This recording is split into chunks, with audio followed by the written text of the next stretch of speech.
Hello, everybody. Welcome to Weighted to Win. And, well, just off last weekend, we know we got one of the doubles right. Darren Burroughs tipped, I think, was it a 7 or 8 to 1 double, Darren?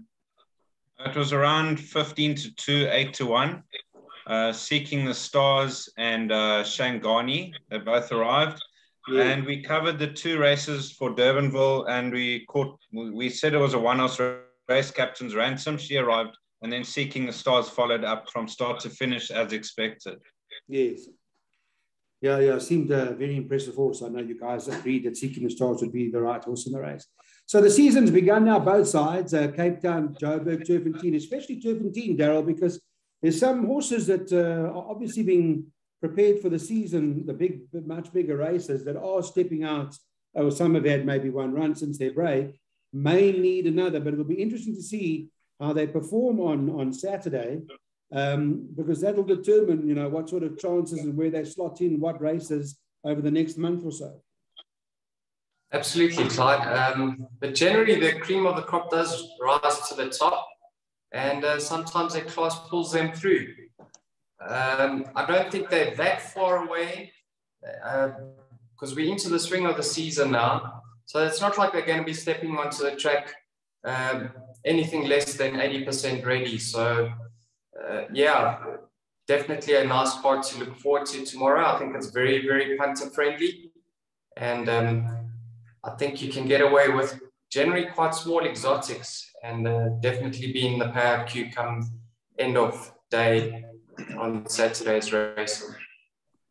Okay, well, I just wanted to, let's get into it then and show you guys what the situation is, if I may. And start the slideshow, as you want to call it that. Those are the changes we've got there. There'll be a few more. There's been quite a bit of rain as well. Well, I say quite a bit of rain. They've had about 21 mils, which I'll show you on the next slide over there, in the last 24 hours. And no irrigation, naturally not, but in the last 24 hours, natural rainfall overnight with a pen of about 25. It's here in Johannesburg. It's a beautiful day. With the sun and the wind blowing, and tomorrow forecast much the same. So I would imagine that you might end up with a good track come race time. Maybe a little sticky, if anything, but I don't think you'll end up with a 25 on when the first race runs. You've got an 8-meter false rail, and let's get straight into the pick 6, which is race number 4 on the card, and see what the guys agree on that. This is a maiden plate. It's bet on tab. It's over 1450 meters. We're in this night. Number 6 on the card tops the boards, and I'll start with Darren and talk about the Paul Peter runner who had the one run. Winner's already come out of that form line, and Darren, I think he does look like the horse to beat. Well, for sure, Clyde. I think he's got the come-on look about him. I watched that replay of his debut performance a couple of times over, and he looked very underdone and green. His ears are all over the show. And he did stay on every inch of the trip. He stayed on nicely towards the finish. We saw the horse that finished behind him, Bloomington, come out to win quite comfortably next time out. And then the 5th horse got touched off a short head. So the form line is standing up. And I just feel that he's going to improve a good few lengths from that debut performance. If you saw that day, he opened at 3 to 1. He drifted 8 to 1. He was obviously in need of the run. And I think he's the best bet on the card. So I'll make Indus Knight. I love his pedigree. He's drawn a little bit deep, but if he can turn into the straight a couple of lengths off them, I think he'll finish the race off very strongly. So for me, Indus Knight, to beat home Wakonda, who's had a rest since the 22nd of May. She has had a decent form line behind her name, behind Bold Axe and Noble Striker. And if not in need of the run, is my clear second choice. And then I have included Scott Adito in the pick 6 as well. Her last start was 1,000 meters, way too short. She was staying on towards the finish. And I think this is more like her trip, the 1450 meters. My best bet on the card is Indus Knight, but I am covering her going 6, 8, and 9 in the pick 6. Okay, so you're very confident about Indus Knight. Darryl, what's your take on Indus Knight in the first leg of the pick 6? As confident as Darren? Clyde, I do believe this race lies between the top 2 in the betting. I think they bring the strongest form into the race. Indus Knight, Darren touched on the form lines. Horses that have finished behind him have come out to win and get touched off by short head. So the form has certainly stood up. and he should have come on with that racing experience under his belt. So definitely a leading light of the year. And you know, Paul Peter, over the past 2 meetings, he's been absolutely flying, and that's what you want to see from a trainer if you certainly fancy one of their runners on the day. And then Wakanda, who's now racing in the Hollywood Syndicate Silks of the yellow with the purple stars. I think she's certainly going to give Industar a run for his money, because she's the filly in the pack and she's in receipt of the 3 kg sex allowance. So that will certainly assist her. In my opinion, she was slightly disappointing in her later start. Just go back to her penultimate start and have a look at that form line. She ran behind Noble Striker, who's come out to win again. Second in that race was Iron Will. He's certainly above average. Fourth in that race was Tinder Drive. She's won 2 since then. And even the fifth was Aragosta, won his next outing. So just based on a penultimate form line, she's certainly in with strong claims over here. So I'm not looking past the top 2 in the betting. Indus Night, Wakanda, those are the 2. And I'm confident I'll get through the first leg of the pick 6. Yeah, that last form line too, although you say it was 5 lengths back, but I mean, there's been a few from there. And that penultimate start by Noble Striker that you made reference to, there's a lot of strong horses in there. But it's going to be an interesting race between the 2. And interesting that you've noted that Hollywood Syndicate have taken over Wakanda now as well. And I assume she stays with Sean Terry, right? Absolutely, yes. Okay, well, another yardie coming to good form now is Michael de Kock. They've been stepping them out and winning. And Desert Miracle does look, Darryl, very hard to beat here at 1-5. He's got Clafouti, who we saw her last weekend, and it was equally as impressive. But I would imagine Desert Miracle is just in a league of her own here. Clyde, in my opinion, just follow the morning scratchings. This is only my take on it. I think Clafouti was nominated in order for this race to stand up. I've got my doubts whether she'll take her place come tomorrow. But in saying that, if she does, I think she's a natural inclusion for the exacta position, because I think she'll be her stable companion's biggest danger. Desert Miracle, you know, last time out in the Golden Slipper Grade 2, she was so impressive. And originally, I had my doubts of that form line, Clyde. I thought it wasn't going to stand up. But then you had Kayleen, who was beaten by 8 lengths on that occasion, come out to get touched off in the Grade 1 to Greeny Stakes. So the form is certainly, just look further down. There's horses that were beaten 10 lengths who have won from the Golden Slipper form line. The last up-and-coming filly, a young filly who I believe would have benefited from the rest. Even if she's in need of this outing, I expect her to win and win comfortably. She's certainly one to follow going into the season. I'm not looking past her. She's a winner on ratings and she's a winner on form line. So for me, Desert Miracle. And like I say, just follow the scratchings tomorrow morning to see if Clafouti does take her place, if you are willing to take the exacta. Because if you do take the exacta, you might get 6 or 7, 160 or 170. That's better than taking the 1-5 Desert Miracle, in my opinion. Okay, that's interesting. So she's race over. Darren, is that right? Desert Miracle. Complete one-horse race. And the inside track's going to suit her. She's got an electrifying turn of foot. We saw it at Greyville, the short run-in. She still traveled 3 wide that day, and she came into the straight. And within 100 meters, she was 5 lengths clear of the field. So on the inside track, from a good draw, she's going to have every chance. And I'm making an absolute one-horse race, Desert Miracle. Okay, so staying with Mike de Kock's stable, they've got this horse Liliana running here, number 9 on the card that Warren Kennedy's riding. She's got the 54.5 on her back. She's won her last 2. And I mean, for me, she does look like the right horse in the race. She deserves to be top of the boards. Whether she should be, what price is that, 18-10 or thereabouts, Liliana, I don't know, Darren, but she looks the right horse. Yes, for sure. You know, she came first time out the maidens and she won a cracking race, staying on strongly late to get up. But I am leaning towards an older filly, Astral Plain.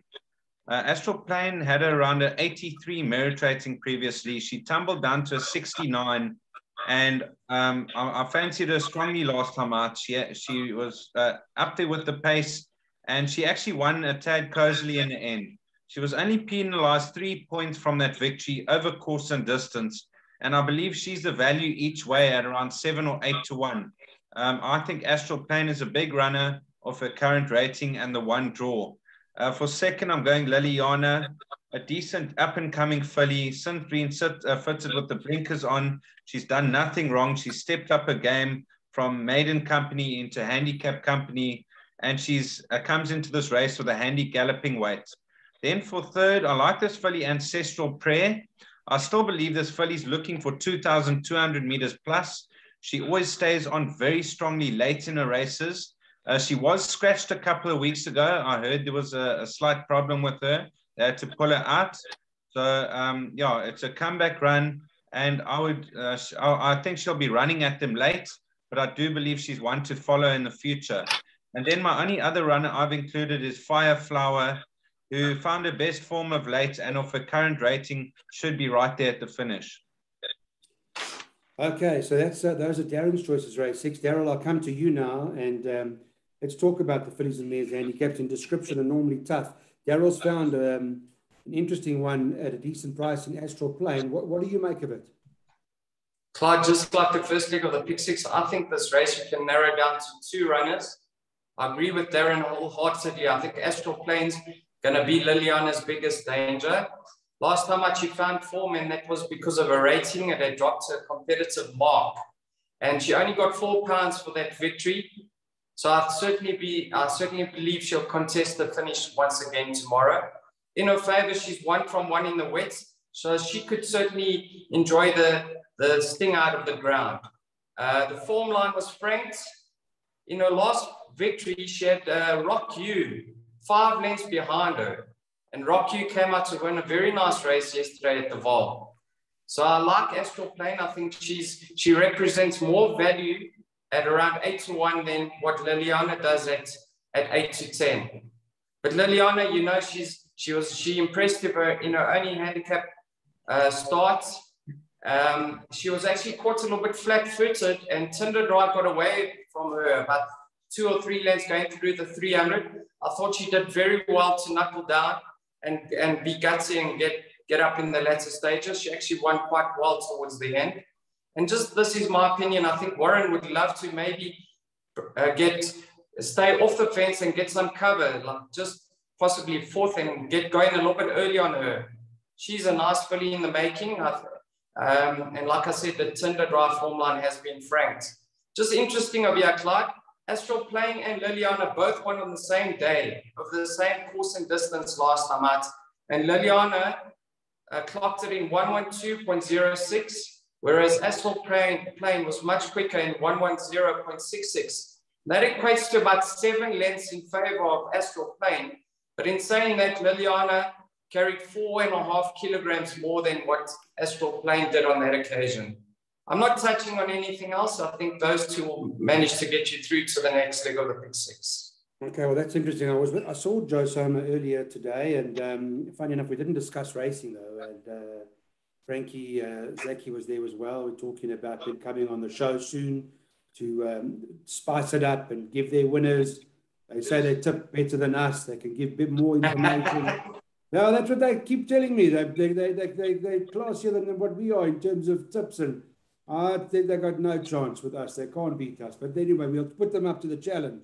And they won't challenge us. Let's get a sponsor, and the winner takes all, Clyde. Get a sponsor. Listen, when I've got Darryl, Maree, and Darren Burroughs in my corner, they can bring whoever they want. I'm not worried.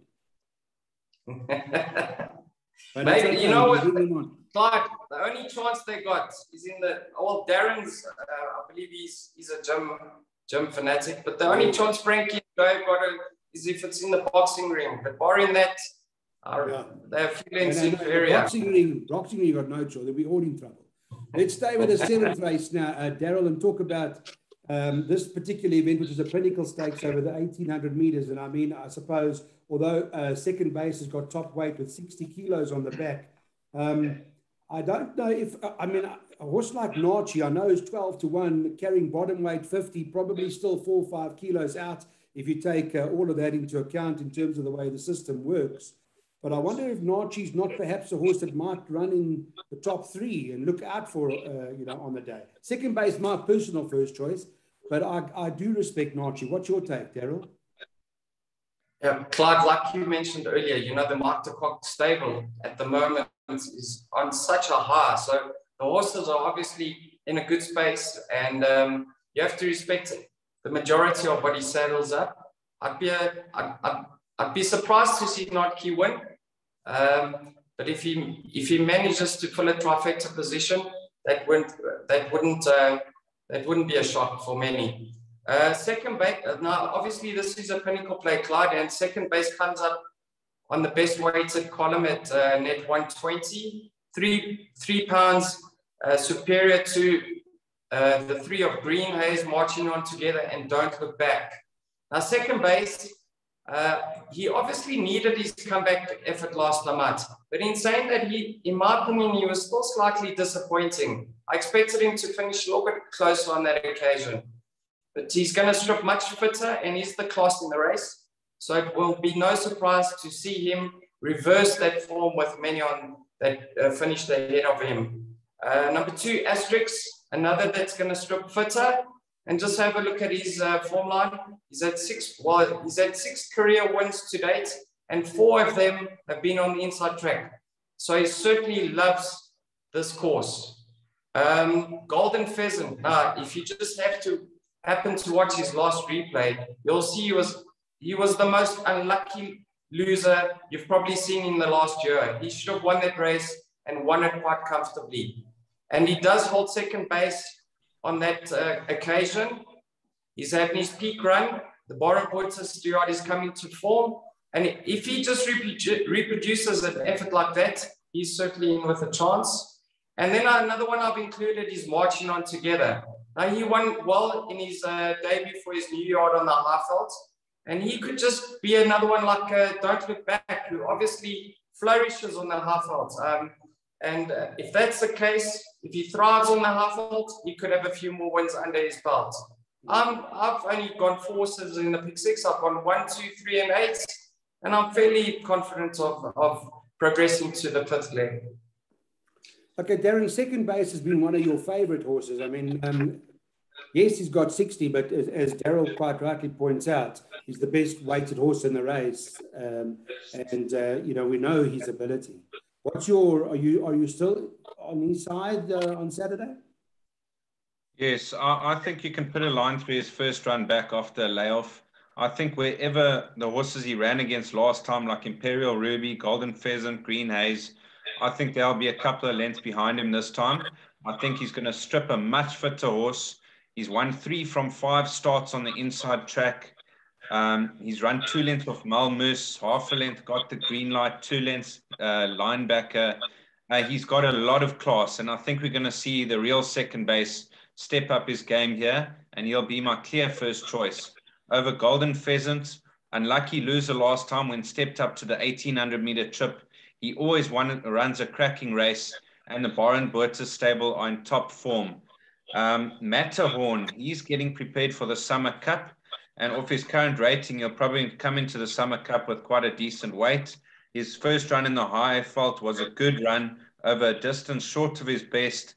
He should improve over the 1800-meter trip. And then Marching On Together, also a very good first win. It was quite a surprise winner for me on the Highveld, first time over a mile. I have thrown him into the pick 6. I've gone 1, 3, 6, and 8, but I will be having a bet on second base race time.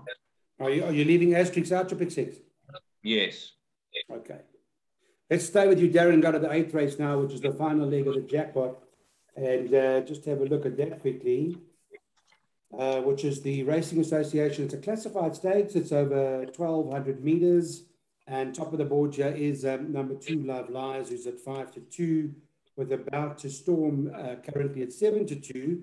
And then you've got 5-1 and better about the others. I don't know. I couldn't, help us here, Darren, because I found it to be a very hard race. Yeah, I've gone pretty wide in this race as well. I really couldn't narrow this race down. But if I had to go with the first choice, it would be Flower of Scotland. She's had 3 runs back after a 6-month layoff. and she's finished right on top of them all 3 runs. And I just feel this is going to be a peak run. She's never far back off the action. Over Love Lies, who never runs a bad race, on the inside track of a course and distance, ran a good second in a 66 rated race last time, and he jumped from a 1 draw. Then About to Storm is an interesting running. He won his 3rd start, but it was a very weak field. It cut up down to 5 horses with the scratchings that day, but he did nothing wrong. He extended from the field and won well, and he looks to have more to come.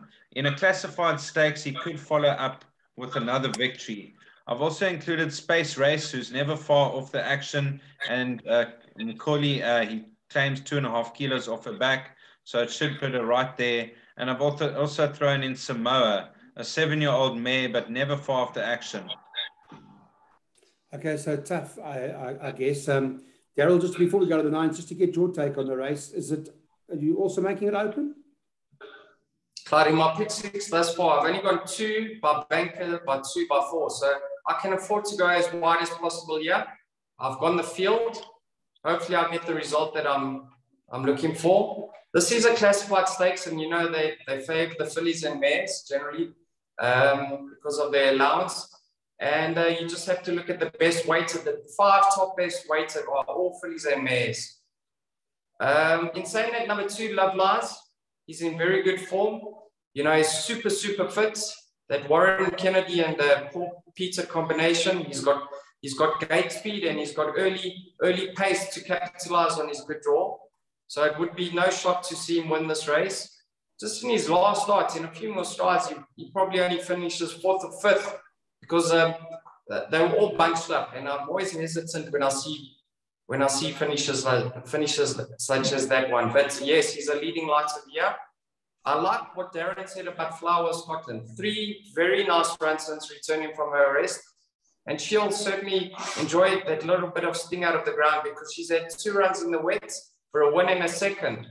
So I think if I had to be put into a corner, I think I'd like to put those into the place accumulator.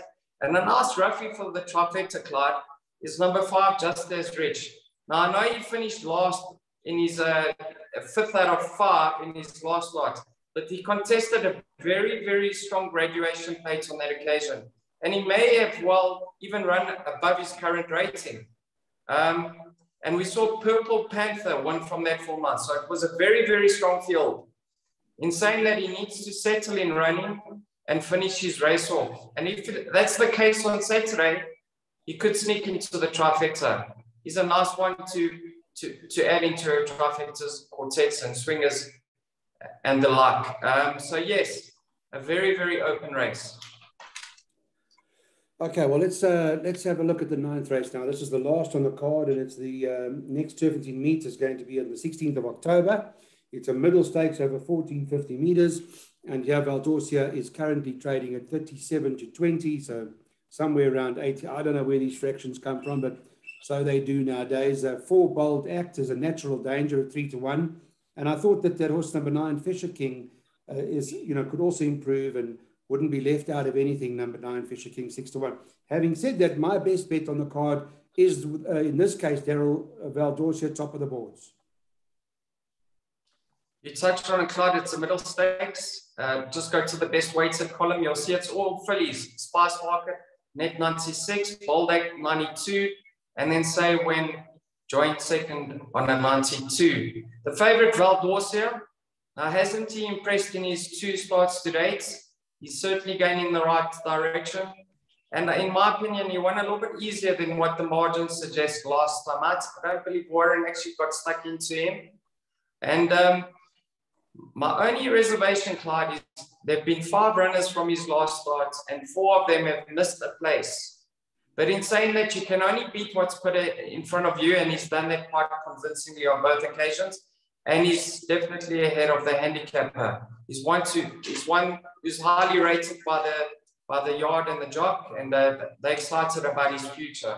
So yes, he's certainly going to be right there when the chips are down.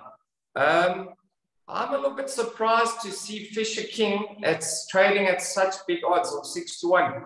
In my opinion, he's going to be close to second favorite and much shorter in the betting come race time. I do believe those two will dominate the markets. Now, Fisher King, I'm just willing to put a line through his last start. He pulled. It was his second run after layoff. In my opinion, he's much, much better than that effort. And in his penultimate start, when he was first up as a gelding, he absolutely blew his opposition away. And look at that form line. He beat Foreign Field, who's come out to win. Fourth in that race was Prince Evlenov, who's come out to win. Sixth in that race was Cleveland, who's come out to win. That form is very, very strong. And he's in receipt of a few kilograms from Valdorcia. He's going to be the favorite's biggest danger. And then you have to touch on the talented filly who contested the Grade 1 to Queenie last time out, and that's Bold Act. She's certainly nicely in at the weights of here and has to warrant respect. Last time out, she had Supreme Quest just ahead of her. Supreme Quest came out and ran second to Big Burn. We know what Big Burn's done since then. So that form is certainly holding up. Valdorcia and Fisher King to fight it out. Bold Act to fill in the back end of the trifecta. Okay, Darren, what's your take? Let's wrap this up. Final leg of the pick six then. Your take on Valdorcia's last start. I mean, yeah, Darryl's correct. You know, the form line may not be that great, but as he quite rightly points out, one convincingly does seem to have a bright future, and I thought hard to beat. What's your take, Darren? Valdorcia was so impressive to me last time out. I really believe that this horse has a big season ahead of him. It'll be nice if he gets a mile in time to come, but that'll be interesting to see because he runs with speed and then he kicks again like last time out.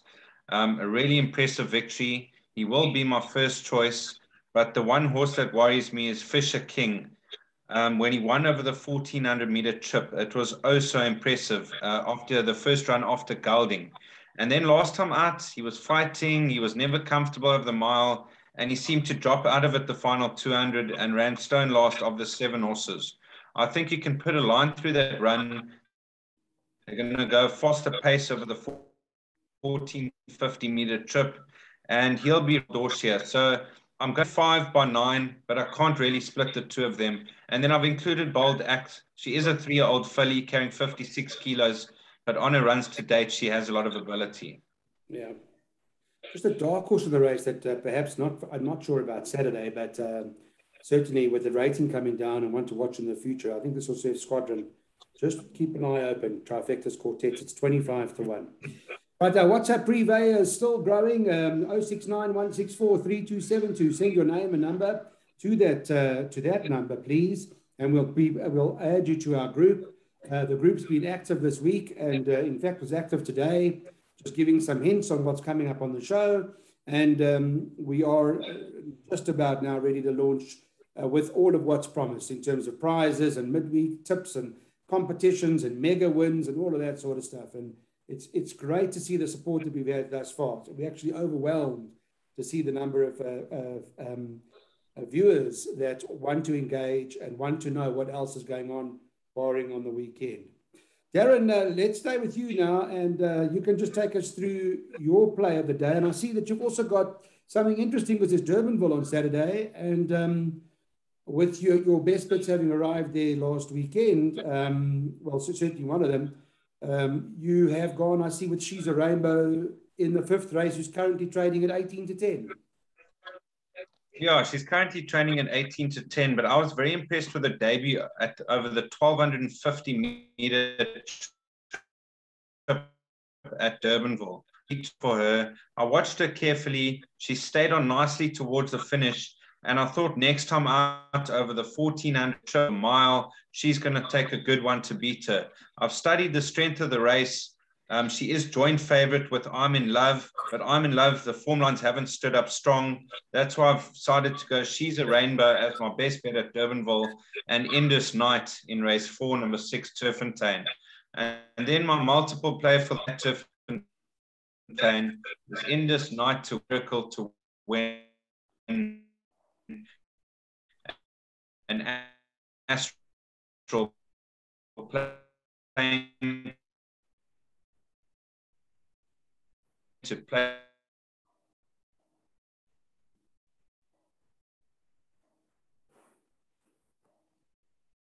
to win to one picks to 200 and full 100% one bag.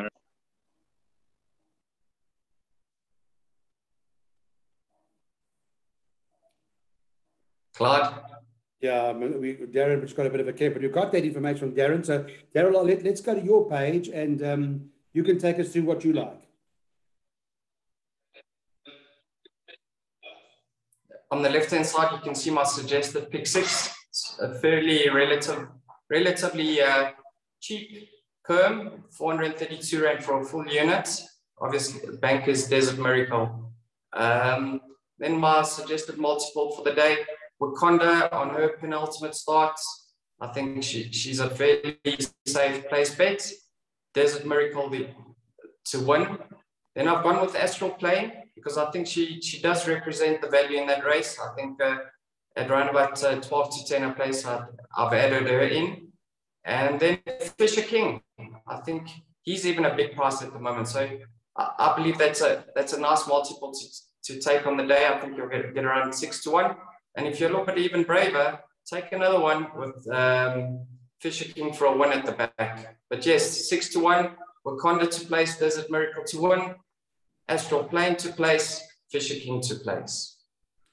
Okay, that's interesting. The weights to win professional double is going with Darren's best bet with Indus Knight in the fourth race and Darryl and Desert Miracle. And you should get 5 to 2 the stretch if you ask them nicely. That's the double from the weighted to win team. I'm staying with my one in the last, Valdorcia, the ninth race. They're all talking Fisher King. Yes, I think that it's certainly got a big chance, but I've been impressed with the way Valdorcia has been winning, and I think that's highly rated. Smorgasbord, whether they need the run or not, I'm not sure, but I know how good the Smorgasbord is. Runs in the second race, number 6, and that double, if you go race 2, number 6, into race 9, number 5, you should get 6 to 1, those two.